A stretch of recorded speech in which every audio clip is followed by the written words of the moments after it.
இன்னைக்கு வீடியோவில் எனக்கு ரீசெண்டாக வந்த ஒரு என்கொயரி பற்றி தாங்க பேச போகிறோம். அதுக்கு முன்னாடி நம்ம ப்ராடக்ட்டோட ரிவ்யூ வீடியோட எண்டில் இருக்குது, செக் பண்ணி பாருங்கள். ரீசெண்டாக ஒரு கஸ்டமர் நம்மளோட ஆல்மண்ட் பிஸ்கெட்ஸ்க்கு என்கொயரி பண்ணியிருந்தாங்க. நானுமே மெனு சென்ட் பண்ணேன். அதுக்கப்புறம் அவங்க ஒரு விஷயம் சொன்னாங்க. ஒரு ஃபேமஸான இன்ஸ்டாகிராம் ப்ரொஃபைல் அந்த பேக்கரை வந்து மென்ஷன் பண்ணி அவங்களோட ப்ராடக்ட் வந்து இவ்வளோ தான் சேல் பண்ணுறாங்க, நீங்கள் என்ன அவங்களோட அதிகமாக சேல் பண்ணுறீங்க அப்படின்னு சொல்லி கேட்டிருந்தாங்க.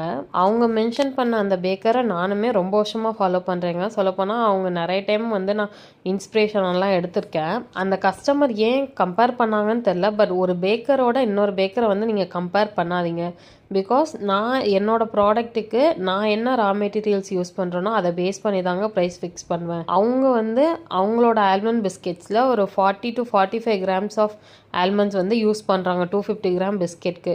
நான் எப்போதுமே கப் மெஷர்மெண்ட் தான் யூஸ் பண்ணுவேன். அதில் ஹாஃப் கப்னா நியர்லி 85 கிராம் ஆஃப் ஆல்மண்ட்ஸ் வந்து நான் என்னோடய ப்ராடக்டில் 250 கிராம் பிஸ்கெட்க்கு யூஸ் பண்ணிகிட்ருக்கேங்க. ஸோ நான் என்ன ரா மெட்டீரியல்ஸ் எவ்வளோ யூஸ் பண்ணுறேனோ அதை பேஸ் பண்ணி தான் நான் ப்ரைஸ் ஃபிக்ஸ் பண்ணியிருக்கேன். எல்லாருமே என்ன குவான்டிட்டியில் ரா மெட்டீரியல்ஸ் வந்து யூஸ் பண்ணுறாங்களோ அதை பேஸ் பண்ணி தான் ப்ரைஸ் ஃபிக்ஸ் பண்ணுவாங்க.